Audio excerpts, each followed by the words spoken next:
Hello, everyone, and welcome to A New Direction. My name is Jay Izzo, and oh man, do we have a great show for you today. I am telling you what, my guest today is going to change the way you think about living your life and really how you are thinking about money.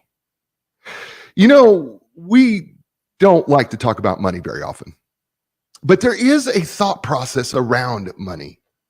And how you think about money and how you think that money works can absolutely fundamentally change our lives, because the truth of the matter is, as much as we don't want to talk about it, it affects our everyday life. It really does. And my guest today, we're going to talk to her in just a minute. Her name is Victoria Rader. She wrote this book called Prosper Me: The 35 Universal Laws to Make Money Work for You. This is a book. I'm telling you, it's a great book. I know. You go, ooh, that looks thick. No. Here's the deal. This is what's so cool about this book. Not only does she talk to you about these 35 universal laws, which are absolutely brilliant, but then what she does is she gives you action steps, right? So that you can take action and start implementing these ideas. And then at the end of that, right? You know, what she does is she gives you a place to take notes and how you can start thinking about it. And she gives you a regular intention about these type of things. It's really a very cool book. I'm going to tell you what, it is really a life-changing book. I highly recommend it. So we're going to talk to her in just a second. Before we do that, though, let's do what we do every week on the show, right? And that's this. We are four-part people. We are physical, mental, emotional, spiritual people. And the truth of the matter is, if we're not working on ourselves every day, what happens is we never stay the same. We're never stagnant, because if we're not growing, we're dying. That's really the truth. Right? Because things pass us by if we're not moving in that direction. So what we do on the show is, on a scale of 1 to 10, right? We measure ourselves. Like, how are we doing in the physical area? And so what I will say to you is, 1 is, you know what, physically, I'm not doing very good. And 10, I'm doing, woo, I'm outstanding, right? And evaluate yourself like this. Evaluate yourself like in terms of, are you eating right? Are you getting exercise? Are you drinking enough water? Are you getting enough sleep? Right? And if you were to evaluate yourself on those 4 things, how well would you say you're doing physically on that scale of 1 to 10, 5 being average? Now, listen, here's the deal. If you got a low number, and let's say, you know what, Jay, I haven't really been taking care of myself, I'm a 2. Don't worry about that, right? That's your starting number, right? That's a place where we start from so we can jump to the next level, right? So there's your first physical. That's your first number, right? Okay, second number is the mental, cognitive, intellectual, right? Here's the thing, right? Don't be a couch potato and think that things can come at you. No, you got to be active in your learning and growth, right? And by the way, what are you doing to learn? What are you doing to actually grow? Are you doing things in your current position to grow? Matter of fact, you know what's interesting is there is a law in here that she talks about. You know what you got to do? You're going to have to take some active steps. If you take active steps to grow and learn, right, it's going to change. Right? That's a start. So on a scale of 1 to 10, how would you say you're doing in your active growth and knowledge? Right? That's the second number. Third number is the emotional number. Real simply, we break it down 2 ways. 1, how well are you able to control your emotions under stress and pressure? And then 2, how well are you able to tap into and truly understand the emotions of other people? Which requires active listening. So how would you rate yourself in that area emotionally? Scale of 1 to 10. Okay, that's 3 numbers. The fourth number is the spiritual number, right? And I know a lot of you people will be out there and go, I'm not spiritual. Can I tell you something? We all live by faith. We really do. We all live by faith. You woke up this morning, you drank that cup of coffee, you believed it wasn't poisonous. That's faith. You put your car key into the car, you turned it forward, and you believed it was going to turn on. That's faith. You walked across the street, saw that the sign said walk, and you believed that nobody was going to run across across ways, because you had faith. The truth is, we all live by faith. We all live by hope. We make strategies, we make plans, and we believe that those things will come to pass because we've put in forth our effort and we have hope. Those are spiritual things. And then the truth is, what brings you back to center? What brings you back to peace in a world of chaos? What centers you? And is that working for you? Whether that be God, whether it be nature, whether it be something else, is it working? And what do you need to do to change it? So on a scale of 1 to 10, how would you say you're doing spiritually? Right? Those 4 numbers are like the air in the tires of your car. If the air in the tires of your car aren't up to the same level, what happens? The car veers the wrong way. It's harder to drive. It makes things more difficult, right? And if all the air in your tires of your car are too low, what happens? Well, you can ruin the car. So what we want to do is we want to bring the arrow or tires of our life up in those 4 areas to the right height. And speaking of someone who does that very, very well, and matter of fact, she does it perfectly. Her name is Victoria Rader. And let me tell you about her. She is the possibility coach and founder of U2 Shine. That's YU number 2 Shine. Through thousands of client sessions and seminars, Victoria has witnessed that the cap to one's fulfillment is defined by the subconscious programming. As a result, she's created products, services with her own unique success formula of healing one's heart, freeing one's mind, expanding one's skills to see, create, and live a life of infinite possibilities. She is the host of her own podcast, which is called All About the Voice podcast. She's an internationally best-selling author of the 3 previous books, and this one's going to be right here, Prosper Me, the 35 Universal Laws to Make Money. And her mission is to both awaken and empower you to live your life of limitless possibility. She is self-described as a wife, a mom, avid animal lover, and tennis player. And I just found out she's a dancer. So ladies and gentlemen, please welcome to the show and welcome for the first time, Victoria Rader. Victoria, welcome to A New Direction. Coach Jay, thank you. I am loving it already. Well, good for you. We'll see if you say the same thing when we're done. Oh, that'll be times 10. Let me tell you, something that you were talking about triggered something right away. You know, I wanted everybody to grab that lowest number they got. If you got a 2, congratulations. It means your potential is 8. If you're 2 out of 10 performance, it means you have 80% of possibility and potential. Congratulations. Sky is not the limit. There is no limit. And we're here to help you fly in a new direction of your potential. There you go. I love that. Mind shift. Good for you. 80%. So if you're 3, you're 70%. I love that. That's beautiful. Well played. I'm stealing that too, by the way. I'm just going to let you know that for the future. All right. So here's the unique thing about this book, Prosper Me, because it's small m, big E, right? Is how you've written this on this book. Help us understand what the little m means and what the big E means. Can you help us understand that? I would love to. I got to do full disclosure the way it was written because I want to show the vulnerability and the power of surrender to guidance, divine guidance, knowing however you call it, very important. So I'm writing a book. At that time, I'm writing a completely different book with a completely different title. I'm all excited, misdirected, and flying high, you know. And then there's just like a pattern interrupt. I call it the still small voice, the spirit, right? I get the knowing. You got to name the series of books, and there's going to be a Love Me book, and there's going to be a Prosper Me book. And I see the me in my mind's eye as little m, big E. And I'm like, ooh, the marketing juices are flowing. It must be a pattern interrupt because, you know, a person is at the airport, they see me, they say, why me? And it's a good, not why me. It's not why me, my life sucks. It's why me. Ooh, prosper me, why me? I'm like, oh, it's gorgeous. I walk around it. I'm starting marketing campaign for the book that's not written yet. And then several weeks into it, I go like, wait a minute. Why don't I ask the same source that gave me an image the meaning behind the image? I mean, you know, why don't I ask the next question? And I think it's so important for us to have a permission to ask the next question in guidance. It's so important. So I pause, I pray, I meditate, and I say, okay, what is this little m, big E? And I'm shown in complete humility as a gift from God, greater of all designer, from the universe, from the source. I'm given this gift. This is you. This is every person. This is everything you teach. That's your every product. That's your every book. Little m stands for mortal matter that manifests materially. Big E stands for eternal energy, the essence of expansion. Now, our one job as little m's on this planet is to surrender to the big E within. Mortal, surrender to eternal. Matter, surrender to energy. Manifesting, surrender to expansive. And material to essential. How? By surrender to love. Life originating vibrant emotion. That is, in a nutshell, everything that I'm passionate about, that I breathe, that I create, and that I produce. That's good. I got to tell you something. When I read that, right, it's much different than the way you say it. I mean, and not a lot different, but it's much different because now you have the emotion behind it, right? Yeah. And the passion behind it. And so that's really, really good. I like that. Oh, I hope everybody has just written that down. All right. Please write that down because you should write that down. I think it's really important.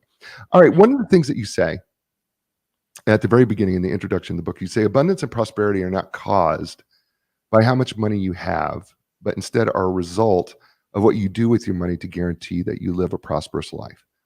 Expand on that for us a little bit. yeah, absolutely. It comes to a very simple principle that in our life, with any resource, now I know that we are being taught that there are three resources that we have: time, energy, and money.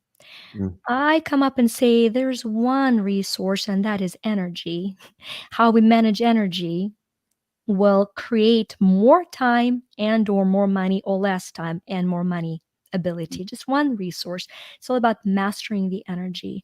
And so as we learn to manage this one resource of energy, we are given more of it. mm, They tell you, if you want to have something done, ask a busy person, because a busy person learned to manage time. They will always get more things done.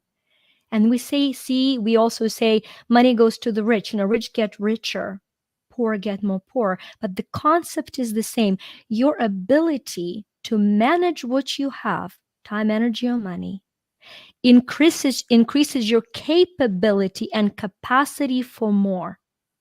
So as you learn to manage what you have, you grow. Think of it this way: visual, right? We like parables here, apparently. So here's a visual for us, just for us, okay? There is a shower of abundance. There's huge rain. Money's just falling down. And there are three people running around trying to capture it. One is with a little cup. One is with a big bucket. The third one is dragging the tub behind him. Which one will get more? The one with the tub. Is it because the abundance shower is different? No. Is it because they're loved more? No. Their capacity to manage the abundance is different. mm, So as we grow our capacity to manage what we have, our ability to have more increases. That is a universal law. mm. It's beautiful. You give us a warning in this introduction, by the way. You I say, do. Oh no. you say, I warn you now, if you're trying to jump from survival to significance, that in and of itself will be a stumbling block. Uh-oh. Help us out there. Yeah, for after years of real estate, I had an amazing real estate coaching company. Everybody should get a coach, right? Right, Coach Jay? Am I doing Yeah, well? Am I yeah, plugging in all right? Okay, so yeah. yes, I think you should be. Okay.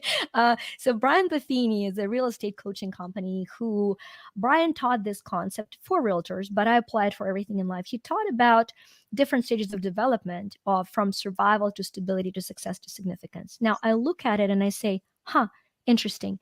So the shift from survival to stability is change of habits. The shift from stability to success is change of mindset. The change of success to significance is a change of heart. You look at a temperature, it goes from 0 to 100. To go up, it has to hit every single degree. So if you're in survival, if you're making $8 an hour, but let's say if you're in emotional survival, you swim in money, but you're miserable in your relationship, that's survival, right? We're going to grab that. It doesn't matter which area of it is. You cannot quite go from that to blissfully happy or blissfully abundant because those two do not connect together. You got to go to stable.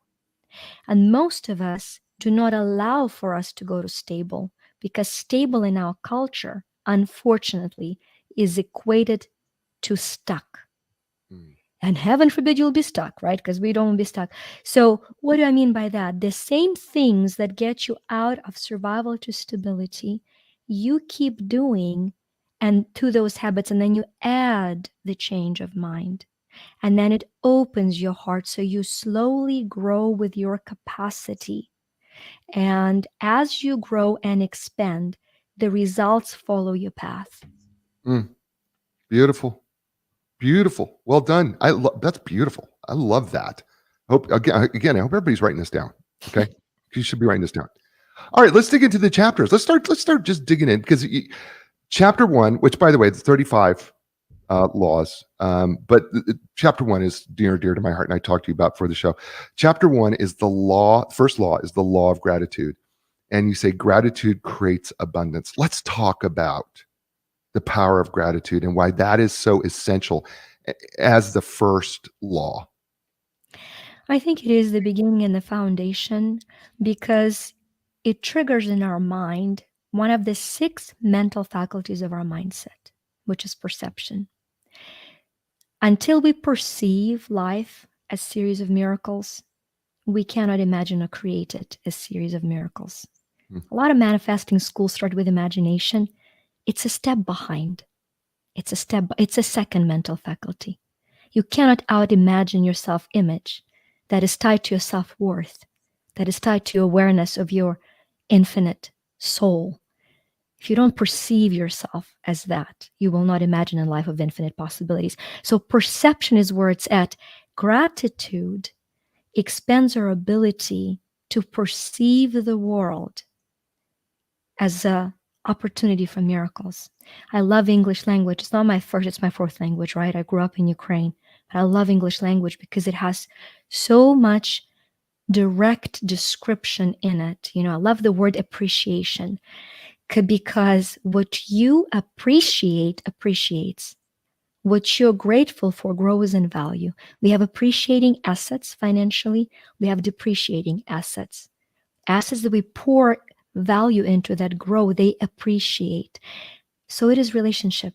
The fastest way to receive an appreciation from a partner is to start appreciating them. Every day, appreciate them. As you appreciate them, they will grow in your perception. Their meaningful exchanges with you will grow. Their relationship will grow. And because the relationship will have grown, their capacity to appreciate you will have grown. So what you appreciate appreciates. It's just a powerful, a very simple way to look at the law of gratitude. So if you appreciate water, you never take it for granted, you will have more of it. It'll hydrate your body. You will be healthier. The second you take it for granted, you have less of this magic that keeps us alive. You become sick. Number one cause for all sickness tied with stress is dehydration in this country, right? We're all highly dehydrated. Why? Because we're too stressed to think we need to drink. That's just the way it is. Okay. So, and the only other thing, and please interrupt me, Jay, so I don't roll over, but the only other thing for gratitude that was important for me is that what didn't align for me when I was learning to be grateful is that little pronoun for, being forced to be grateful for bad things. It's a damaging pronoun, If you're abused or if you've had a miscarriage and you tell me, I'm so grateful for being abused, you need help. You need help. It's not gratitude. It's justification of something that shouldn't have happened. Okay. Now, what you can be grateful and invited to be grateful for is for the lessons learned through the experience, for the virtues and the strength that carried you through this experience, for the grace that was there for you. Shifting that frees you to feel gratitude versus force gratitude. I'd rather all of us be grateful for one little thing every day to such immense power that we're emotional about it versus write a list of 30 items that we're detached from, right? We want to change, significance change of heart, habit, be grateful. Shift from habit to heart is a mindset of, I want to feel gratitude versus I want to name gratitude. That's powerful. Yeah, That's really, really, really powerful. Yeah, I have to be. You talk about what you just said was gratitude is powerful when it's fully felt. One of the last things you said in this particular chapter was that gratitude is the fastest way to train our brain to be able to focus on abundance and opportunities. And that's such a powerful statement because it goes beyond money. Yes. It's about living. Mm.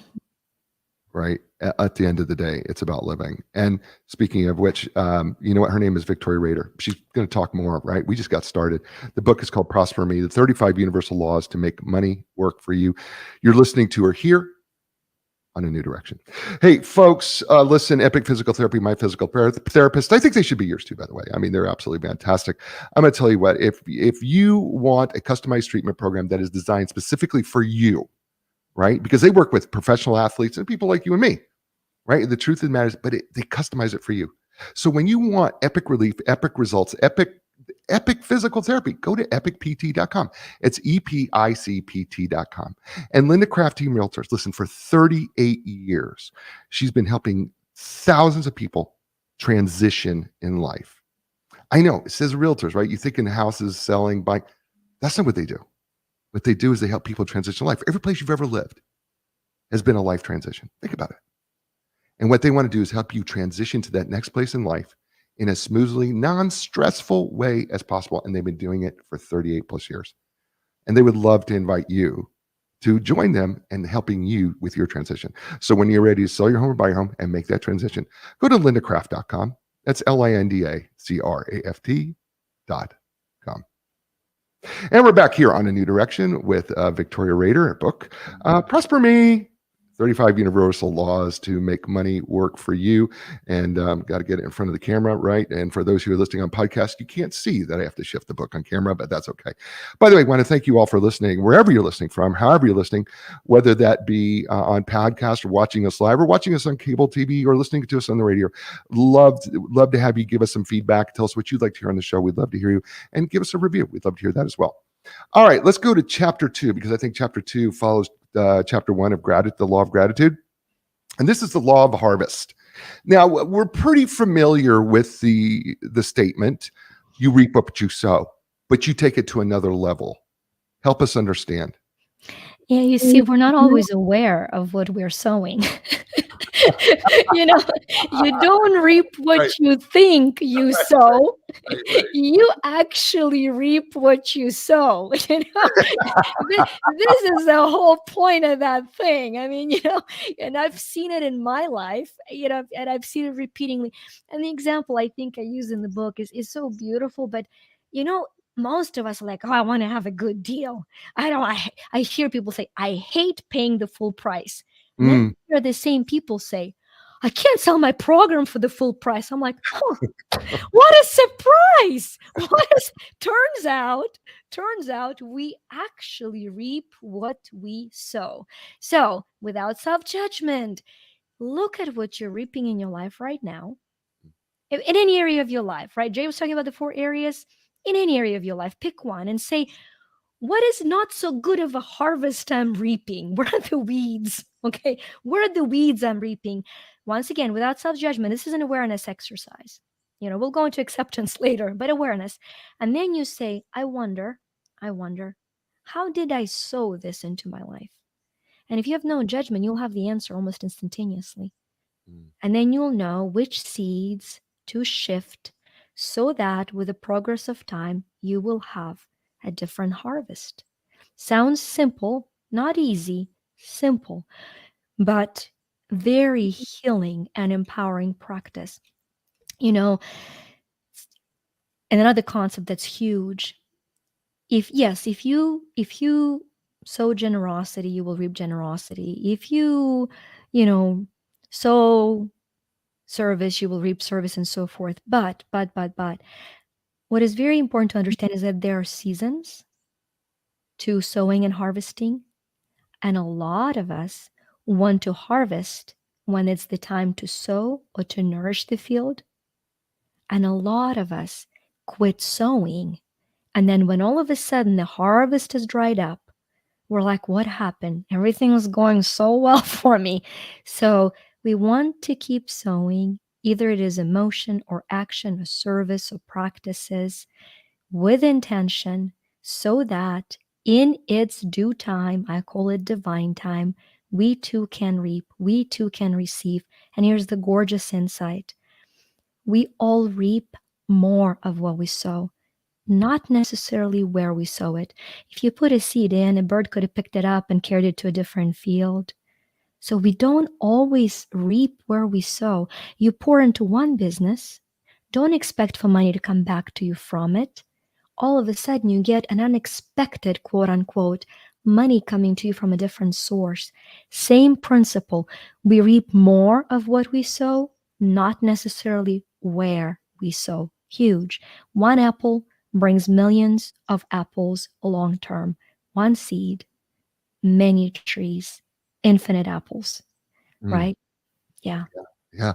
Yeah, and you talk about that we're sowing all the time. Yes. And I thought about this when I was reading this. We can be so careless with our words Mm. and how we speak, and we need to be more careful with how we speak, the tone of which we speak to others. But it's not. It's words. It's our actions. It's our giving. It's anything that we're doing is we're constantly sowing. I mean, even you and I on this show right now, we're sowing something, right? However, one people want to perceive that. I know that our intention is that we're trying to sow life into other people and to improve their life and successfully and lead themselves in a better way. Mhm. Um, but we oftentimes uh, just start talking without intention, not realizing that we're sowing things, and that's where we need to be more intentional, don't you think? Mhm. Oh, I love that. I years ago I was at John Maxwell's conference, and it was it was a poignant moment in my life. Kind of gave me a platform to become a speaker. And they had this little competition going on, which an overachiever girl here got the spot, got on the stage. But I got to tell you, the most impactful message was not mine on the stage. It was from a person who didn't get on the stage that day, you know. And she talked about the power of words. And she said she talked about her son when he was, a little kid. And somebody told him, when you grow up, you'll play soccer like Messi. And she said that phrase sewn into him, that one phrase from a perfect stranger sewn into him, got him to come home and practice endlessly. One word. And then she said something, I have chills, I remember it with such clarity. She said, "What words are rocks. You can stand on them. You can build a bridge out of them, or you can kill somebody with them." So Mm. powerful. Maybe I get to be her voice. Yeah, well, I think that's what our hope is, right? That I can speak life into someone who doesn't believe Mhm. in who they are because they can't see who they truly are in the mirror, right? I mean, that's kind of what I believe my purpose in this world is. Why Mhm. I do this show is to hopefully that you and I get to speak life out of nothingness, that we get to create, Mm. and that we get to help people find a direction that they never saw before. Right? That's what I believe this show is about. This I believe that we make a disruption in the world, that we're changing lives, right? And our words, and the problem is that the saying that you say, "Stick and stones could break my bones, but words will never hurt me." That's just not true, Mm. because words can be hurtful, but they can also be healing. Words can bring about death, or words can bring about life. And they actually do if you're into sacred Kabbalah. Right. If you're right. They actually do. Right. Yeah. And so, I mean, the sewing principle of what you're doing, right? And I know that a lot of you out there are CEOs and entrepreneurs and business owners and things like that. What are you saying to your people, Mhm. right? I mean, I don't think we pay attention to this law, but it is really, really true. It really is. The law of the harvest is really, really true, and Mhm. it's a really fundamental law. All right, we could go on that one all day, by the way, as we could with any of these, by the way. All right, but here's another favorite of mine, right? Which is chapter 4, the law of cause and effect. And you say your mindset is the cause, your finances are the effect, but it goes beyond that. Help us understand that. Very often in our culture, we tend to try to address the symptoms instead of the causes. You have a flu, you take something for the symptoms to make them go away. We don't look at what caused it. How do I increase my immune capacity to withstand the viral load in my body? Mm. There is a better way than taking a pill for flu symptoms. I'm not anti-pills, people. I like my Tylenol for headaches. I just let's not start this here right now. I mean, stop it. Stop it before you start, okay? Let's not get excited. Let's not get excited. That's so Okay, good. back to the pretty concept here. The pretty concept is You cannot, with my headache, permanently remove the headache by numbing the pain. You cannot. I get to find the cause for my headache if I want to make a shift long term. The lack of money is a symptom. It's a symptom of an underlying cause of deep wounded lack of self worth. Period. It shows up differently, but deep inside of you, wherever the lack is, relationship, health, or money, there is a wounded understanding that somehow you are just unworthy, undeserving to have it in your life. That is just what it is. Okay. That is the cause. But the cause sometimes is either too painful, too raw, not in time to heal, or we simply don't have the skill and the help to address. So we say, why would I heal this? Because even mentioning that I have this requires strength and vulnerability. I'd rather fix money because it's a symptom. So I'm going to read another 500 books about addressing the symptom. And it works temporarily. You see, the fever goes down with the pill. And so you can do a business transaction, you can have a breakthrough. But until you heal the cause, money will come and it will leave. The stress will remain, the cause will fester. So you want to find the cause. You want to find the cause. When you find the cause, you shift it in a healthy, wholesome way, and the symptoms start going away. So find the cause. The fastest way to find the cause, be the cause. Be the cause. Remember who you are as that big E, the eternal essence, right? Divine spirit, whatever the language you use. Remember the core of who you are. There's a part of you that resists this message. Hello, scared self. Scaring the hell out of you, am I not? Okay, that it's good. You feel resistance, it's good. It's your scared self. You also feel internal hope. You feel the light in what I'm saying. That's your sacred self. Letters are the same. Letters are the same. The little C is in a different position. It's a commitment. All day long, you're shifting commitment from scared to sacred, from scared to sacred.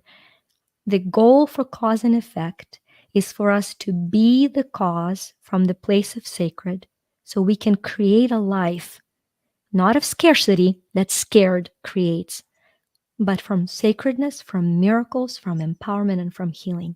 That requires work. So why don't instead we just talk about a different loan structure? Let's go fix another symptoms. It's a powerful law, powerful, powerful law. Well, you said something that was incredibly powerful here. He said, first of all, your circumstances is just a reflection of the past. Yeah. Where you allowed yourself to be ruled by the little me that lives inside of each of us, which you've kind of brought onto. But I don't, that the fearful, materialistic, disconnected part of you. I think what happens is we don't want to look at the hurts from the past. I think we're afraid to look at that. And then we will justify it or rationalize it saying, why should I look at it? I can't change it. But it's healing from it. It's looking at it so that you can heal it because the scars haven't healed right. Mm.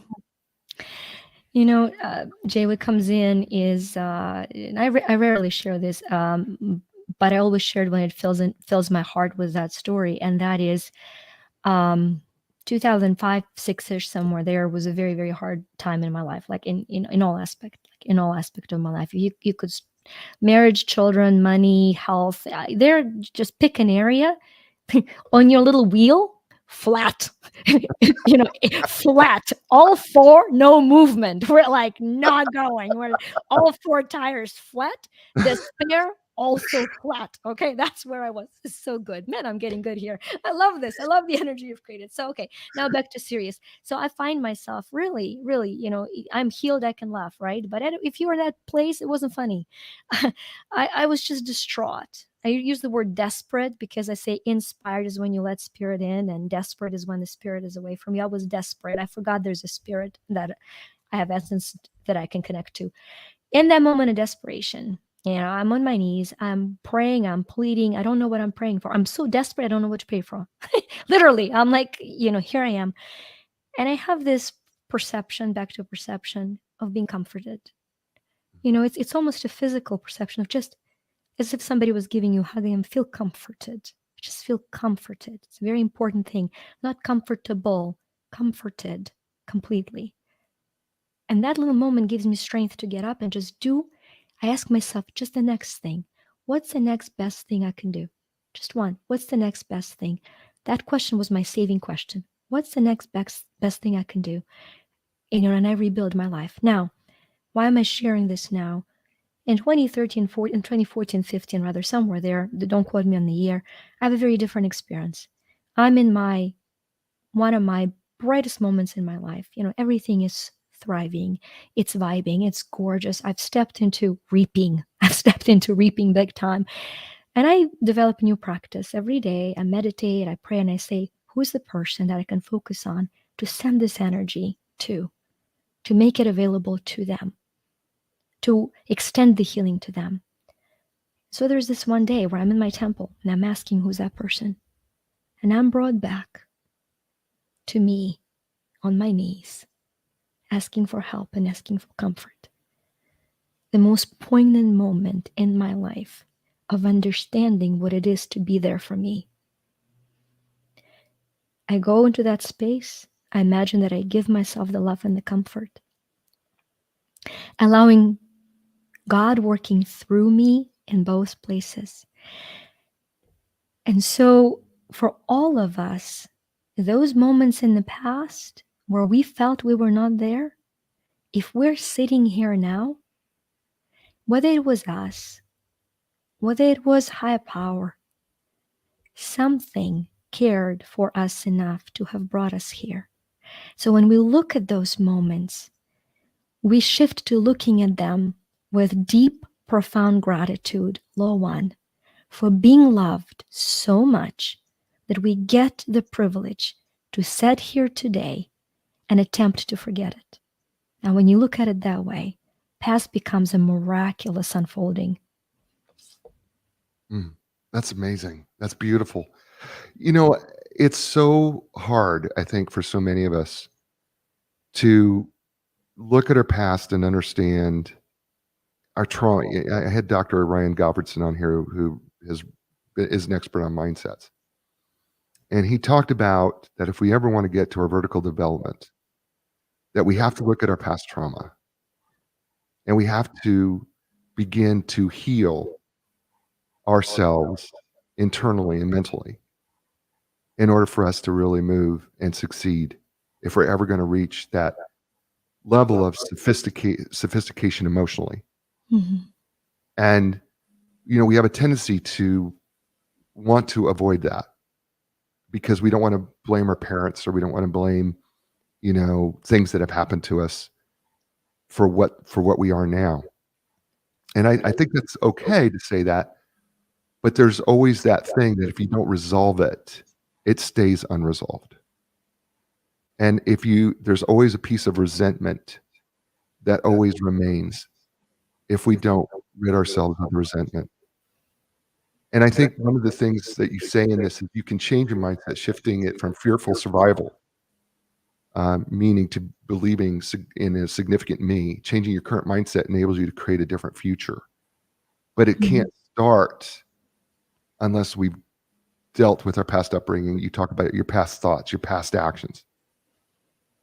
We just can't get there without that. And I think that becomes critically important for us to get this particular law done and done well, and even to move on to other laws if we're going to be able to do it. Mm-hmm. Did I get that right? Yeah, well, yes, it's a gorgeous perspective, probably deepening even the perspective that I was offering, for which I'm grateful. But what I wanted to bring in terms of the energy exchange, those R's, you call it an unresolved, and it's one of those R's that I think if we line it up, we can see the pattern that is created, right? At some point in our life, something or someone has rejected us or our idea. Rejection means trying to rob us of our value, of our self-worth. We define rejection like that. Once we experience this rejection, and if we haven't healed at that point, it develops into one of the three different energies. It either becomes a resentment, We resent a person, place, or thing that has harmed us. We regret our inability, second R, we regret our inability to have addressed it better. And we start punishing ourselves for not knowing, for not having the skills to have coped, right? Or we use that and we use it as revenge. A lot of the people that are succeeding today are succeeding as a revenge to the trauma where they were rejected, harmed, and they chose not to resent or regret. And what they find is they achieve in life, they get titles, they get money, they got status, and they feel empty. And they feel empty because once revenge is complete, I proved the abuser wrong. I proved the system wrong. It is external, it is not internal. And the emptiness remains, the emptiness.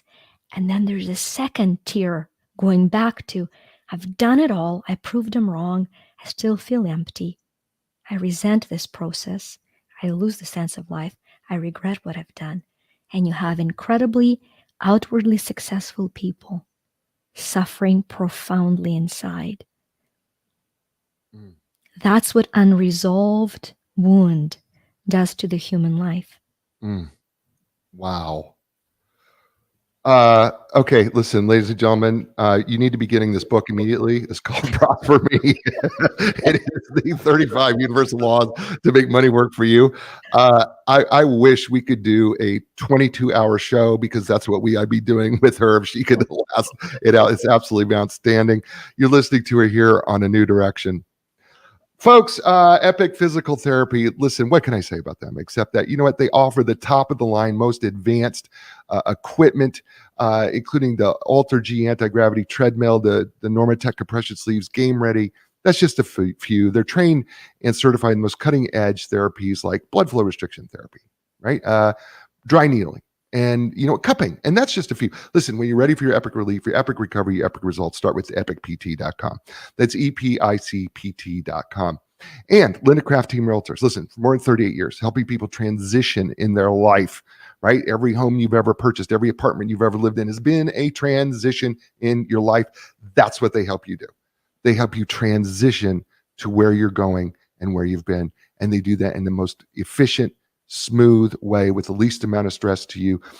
That's what they do. They've been doing it for 38 years. That's what Linda has done with her team for over 38 years. She would love to help you make your transition, whether you're selling your home or buying a home, make that as easy as possible on you. Talk to the people who her past clients say she is a legend of customer service. Talk to Linda Craft Team Realtors. It's lindacraft.com. It's LINDACRAFT.com. And we're back here on A New Direction with my friend, Victor. I can call you friend, right? Can I Please do. Yeah. If you don't at this point, we're really not doing that well. We're really not, are we? Victoria Rader, Prosper Me, the 35 Universal Laws to Make Money Work for You. We're talking with her, and the book is fantastic. She's amazing. If you've just joined us on the show, you are missing something great. I want to bounce over to chapter 12 because I love this one too. It's called The Law of Growth. For your income to grow, you must grow and develop yourself. And you give a quote from Jim Rohn, the great Jim Rohn. Formal education will make you a living. Self-education will make you a fortune. Let's talk about growth, because this is more than just money. Let's be honest with you. This is more than just money. So let's talk about the law of growth. Yeah, I have a little bit of background in statistics. I love math, and so I couldn't help myself but to create a formula. I was looking for the law to squeeze a formula in, so this was it. And so, I put a formula for growth.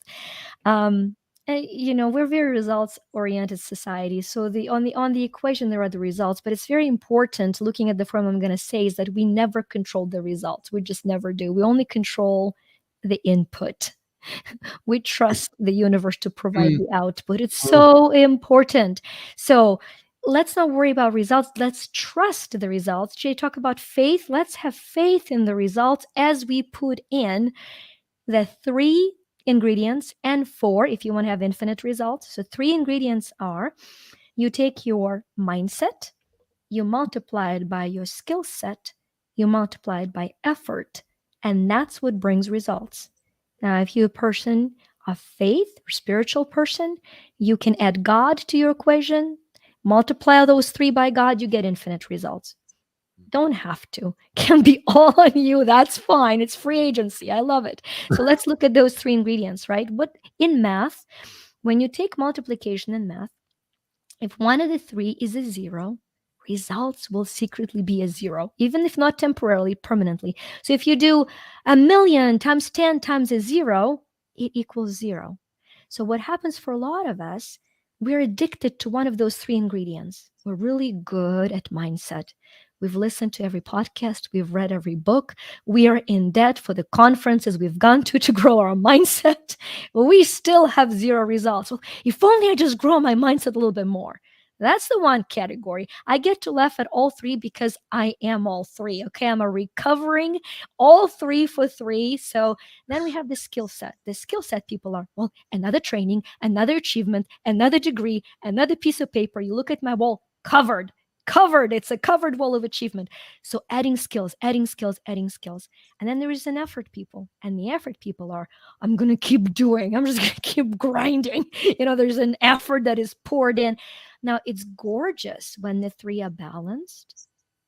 And it's gorgeous when you know which one of the three to go to next without addiction to one. So, and which area you want to grow. Pick any area you want to grow. Look at yourself in the mirror and say, okay, my dear, good morning, good afternoon, good evening, wherever you are in the world. Where are we in need of growth? Do I have a healthy mindset for this relationship? Do I have skill set for growing money? Do I actually know the skills for managing money? Why would I be good with money if nobody ever set me down and gave me basic skills for money? Doesn't matter how much my mindset brings and my effort. I made 1,000,000, I spent 1.5. Hollywood story. The results are still negative, not even a zero. Why? Because of that middle skill set, because it's not negative, it's in a zero. I've learned how to waste money way more than I've learned how to spend and invest it. Okay. And then there's an effort, right? Same thing. If you have the skills, if you have the mindset, but you don't put the guided effort, then your results are to zero. So the growth formula is find the area in your life you want to grow, find one of those three you can grow, and then invest 3 minutes a day. Bring Kaizen law, 3 minutes a day to grow it. And just trust the process that shifting it slightly will change the course completely. I have a graduate minor in stats, so I love creating my own little formulas. So I have a great appreciation for this, and so I taught statistics in college for a number of years. So I love what you've done here. And she's laughing at that because we're finding that there's these little cross paths that her and I have as we're going along here that were unbeknownst to us. Here's what I love, and please, people, write this down. Mindset multiplied times skill set multiplied times effort equals results. If you want infinite results, then you multiply mindset by skill set, by effort, by God, and then you have infinite results. Okay. Here's the thing that I really hope you will take this to heart, because folks, we can be strong in one of these and maybe two of these and be weak in the other, as she's saying, and that can be a real detriment to why things are not working the way you want them to work. You say at the end of this chapter, you say, make peace with the fact that you need to grow yourself and grow your money so that you can help others grow and prosper as well. And there's something here that I think we miss, that oftentimes what we do is we focus on growing ourselves, but we forget the part that once we do that, we're supposed to be helping others grow and prosper too. People say, I don't care about money. And I say, well, that's irresponsible. How about loving people enough to care for money so that you can help more people? You should try it. It's gorgeous. Yeah, let's care for money. It's not about being greedy. It's about being serving. Yeah. Let's jump to the next chapter, which is chapter 13. I love this chapter too, by the way. It's called The Law of Awareness.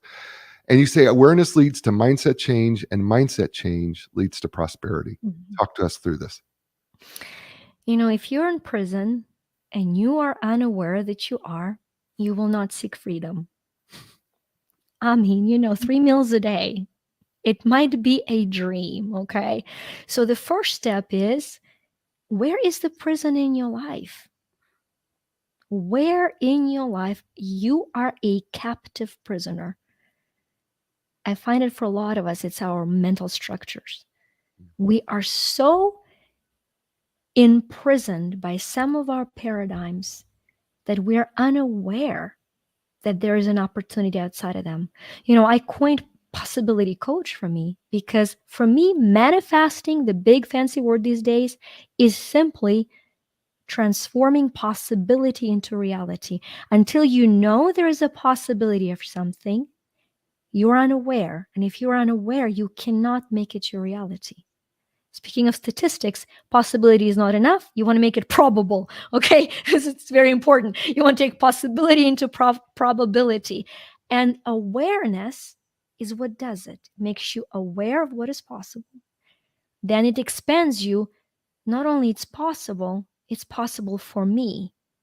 That it expands you into, it's possible for me this way.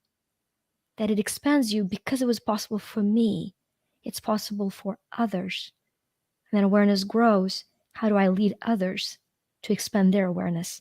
And you're back to the prison cell, but now with the key. You're taking somebody else. That's the process of awareness is the process of healing humanity. Taking each other one at a time out of the mental prisons paradigms that we have set for ourselves. That's awesome.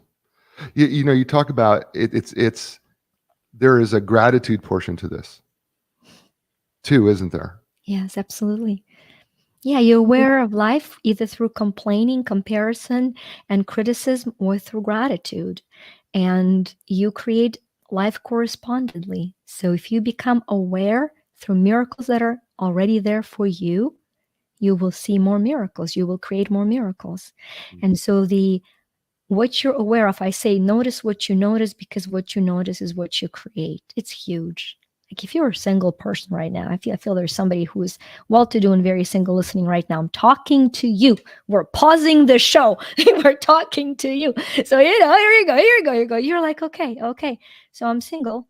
And how do you notice happy couples? What are the feelings you have when you see a happy couple?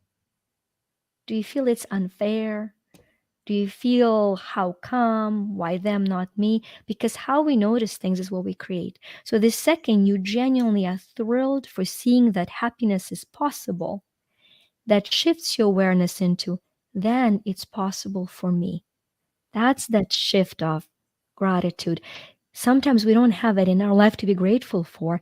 That's we want to bridge it, to be so fully grateful for someone that it opens the door for us. Yeah. That's beautiful. All right, last one. And I got to jump to this because this is one of my other favorites, right? And that is the law of forgiveness, because I think it's so powerful. Walk us through the law of forgiveness. Jay, there's a concept of primacy and recency that I've learned recently, and that is that people remember the first thing and the last thing. I got to tell you, I was guided by this. Really, the book was co-written. It was written through me, by the Spirit. I was there. I moved my hands. But it was written in a way that it was written and created not because I knew of the concept of that, but once it came out, I was blown away to learn the concept and say, yes, gratitude and forgiveness. If the other 33 collapse into blah, blah, blah, blah, blah, cool idea, blah, blah, blah, cool idea, we can survive into prosperity on gratitude and forgiveness, and once again, back to my love for English language, I love the word forgiving, because that's what it is. It's for giving. It's for giving the burdens that we carry of somebody else's actions away. As long as we carry it as that resentment or regret or revenge, we're actually not letting the person who has harmed us or the event to feel the full impact of it. I don't want to get too deep into the energy exchange, but there are energetic laws. And when we harbor pain or grudge, we're holding part of that energy within us. A lot of people struggle with forgiving because they misunderstand forgiveness with absolution. Good news, neither me nor Jay nor you currently are the God of this universe. You don't have power to absolve anybody from the law of cause and effect. We just don't. I mean, it sucks. Some of us delusionally think we should or could. Okay, but we don't. So when you forgive, you don't absolve the person responsible from what they have done in your life. And it's the same for you. If you are struggling to forgive yourself, you don't absolve yourself from responsibility for what happened. You're simply giving it away. You're forgiving. And as you give something away, you create space for something else.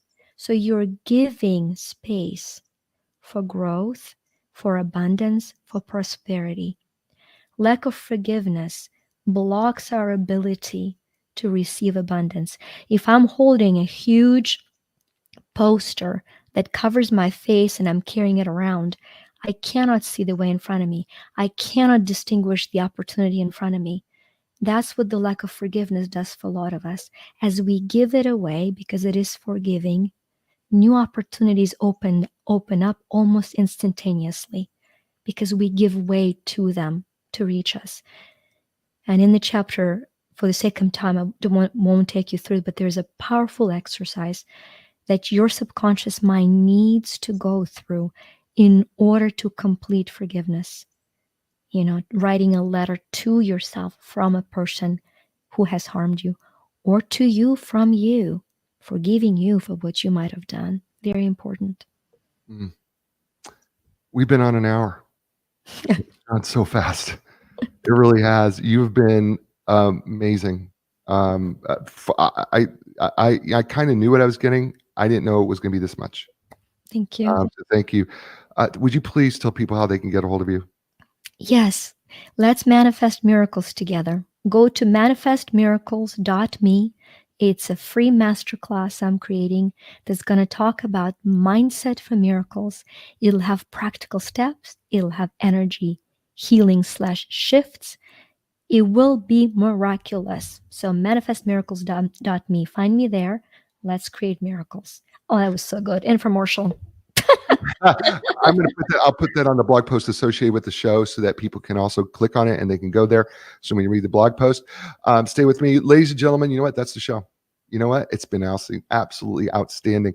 Listen, I tell you the same thing every week. You're in control of 3 things in your life, regardless of your circumstances. That is your attitude, your effort, and getting back up again. I know that things can be rough. I know that things can be tough, but you are the only one who can change your attitude regardless.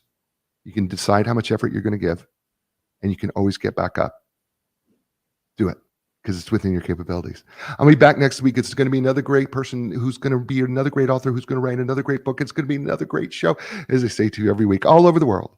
Thank you, and ciao, everybody.